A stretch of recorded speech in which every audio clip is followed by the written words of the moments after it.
राजेश शाह का जो मर्डर हुआ था और जिसमें उन्होंने कंप्लेंट किया था और उसने कहा था कि उसमें दिलीप जायसवाल जी का हाथ है और वो केस चला भी कुछ, उसमें हाईकोर्ट ने आदेश दिया था कि इसका ठीक तरह से इन्वेस्टिगेशन किया जाए, किंतु उसका इन्वेस्टिगेशन बिल्कुल मुजरिम के पक्ष में किया गया और उनको बार बार दिलीप जायसवाल को बचा दिया गया।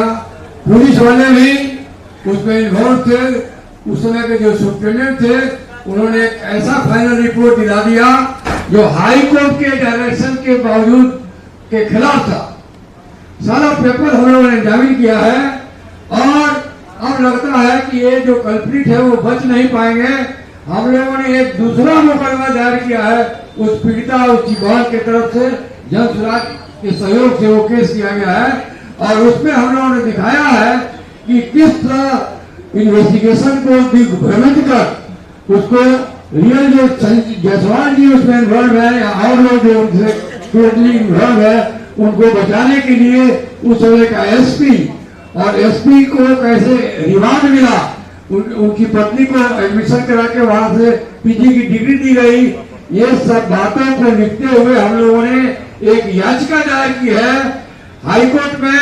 इसकी सुनवाई जल्द होगी और दूध का दूध और पानी का पानी होगा।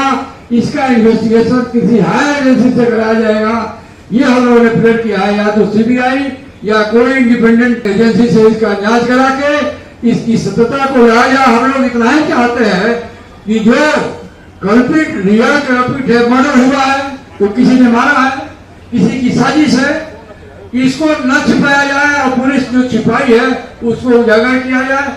और आगे हम जब केस का अब प्रिलिमिनरी हियरिंग होगी तो फिर हम आगे का प्रोग्राम बताएंगे आप लोग। धन्यवाद। जैसा कि उन्होंने बताया कि जिस केस को पुलिस और लोअर कोर्ट को एक तरीके से मैनेज करके दिलीप जायसवाल ने अपने लिए क्लीन चिट हासिल कर लिया था, उस केस को फिर से खोलने के लिए जन सुराग पीड़ित महिला और दोनों जो उनकी मां और बहन है उनके साथ हम लोग हाईकोर्ट में मूव किए हैं।